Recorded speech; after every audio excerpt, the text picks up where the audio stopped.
everybody, it's Courtney.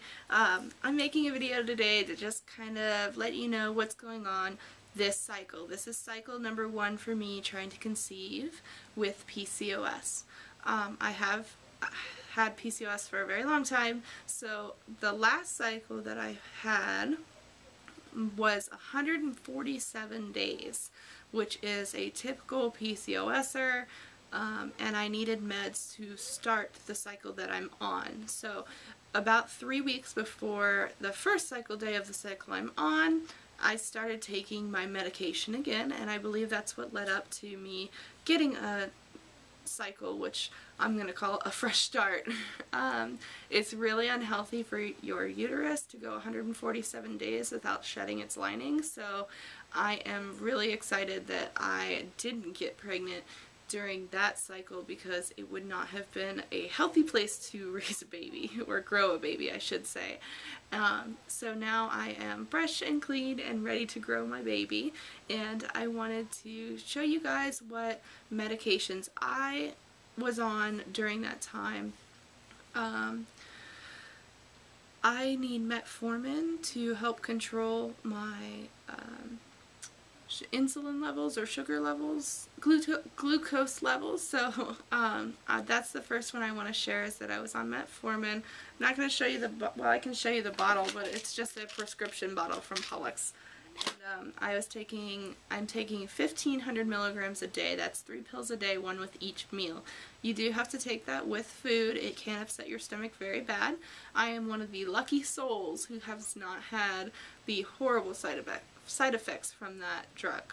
So thank God for that. I'm going to go ahead and take the camera down and show you guys my little drawer. If you see behind me, I don't know if you can see it, I'll show you really quick.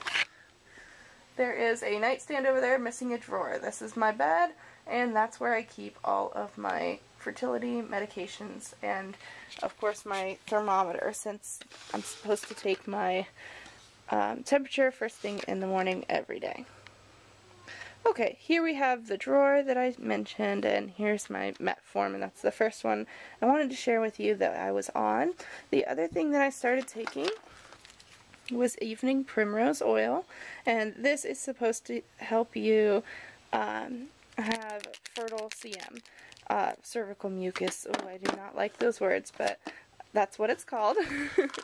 So I take this one, and it takes about 3 months for it to get in your system, so that's why I started taking it. I also started taking my prenatal vitamins, which is just a regular prenatal, but I actually really like this brand. It's just from Walmart, but the servings of all the different vitamins seemed pretty high on it compared to some other ones. Another thing that I've done is I did some research that if you are overweight or obese and trying to get pregnant, that you need extra folic acid. So talk to your doctor about that if you're trying to get pregnant. So I take 5 of these a day, as well as the folic acid that's already in my prenatal vitamin. So I'm getting plenty of extra folic acid. There's 400 micrograms in this, and I think another 800 micrograms in my prenatal vitamin. I also take vitamin B12. It helps with your energy levels, and it also is good for somebody that has PCOS. I take vitamin D3 because many women with PCOS are deficient in vitamin D3, or vitamin D in general, but I take 3 because it gets processed the easiest in our system. This is one, oh, not this one. This one is another one I took. Chasteberry fruit, or Vitex, and I bought the Swanson brand. I thought it was a good serving, and you take 3 of these first thing in the morning, and they are 400 milligrams. Oh, you can't really see that, but it's 400 milligrams, and I take 3 in the morning. Let me think of anything else I might have had. I think that's it to start with. So to get my cycle to come, that's what I was taking every day. I've changed my vitamin regimen for this cycle because it's a new cycle and I really want to get pregnant this cycle, so I'm adding a few more vitamins in that should help with fertility. The first one is kind of an experimental one that I'll share with you that I'm not really sure about. I've read a lot of mixed reviews on it, but nothing saying that it was absolutely detrimental for me to take. Once again, I'm not a doctor, so please, big fat disclaimer in the middle of this video, do not just go out and buy these and start taking them without consulting your doctor. But the one that I've recently added to my regimen is soy isoflavones, and they are 40 milligrams each, and I'm taking 160 milligrams on days 1 through 3 of my cycle and 200 milligrams on days 4 and 5 of my cycle. And some women believe that this is similar to taking Clomid and can help you induce ovulation. So I've added that to my mix. Something else I've been taking is magnesium. I recently started taking these. These are 250 milligrams of magnesium, and I've looked up and found that they suggest that you take up to 350 milligrams of magnesium, but when I went online and bought my magnesium, because those are going to be out soon, I found this one, which is 400 milligrams, so I think it'll be okay to take since it says I can, but little discrepancy there in my research, I think. And then the next thing I'm starting is red raspberry leaf, and this is, I think you can get this in a tea, but these are 450 milligrams, and I take 2 a day, and I take them with a meal. Most of my meds I take with a meal. The only one I don't is the Vitex, or the raspberry fruit. That one I take first thing in the morning.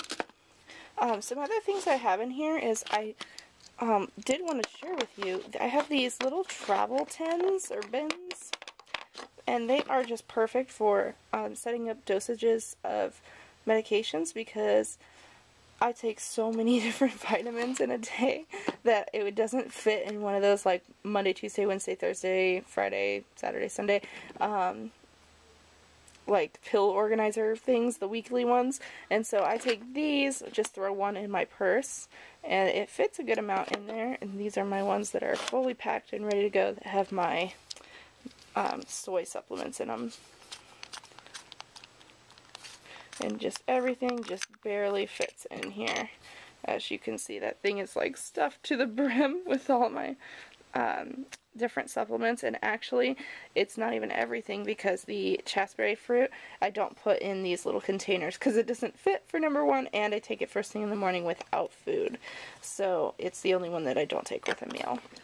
I also have trusty pair of scissors, I guess, in here for no reason I can think of, and then I also have my thermometer.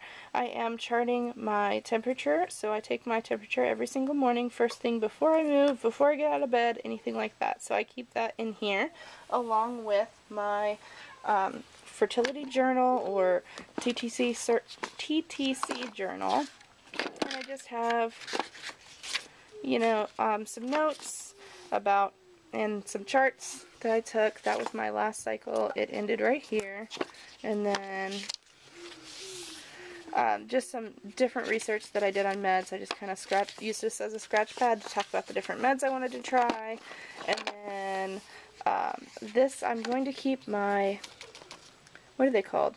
I have LH tests, which are luteinizing hormone tests that can help you pinpoint when you are ovulating. So I'm going to tape them in here. They're tiny little tests that I can tape in here, and I'm going to put them on for each cycle day, as well as any notes that I need to take or anything like that. And then on this page, I just set this up, and this is going to be my handwritten chart that I keep next to my bed. I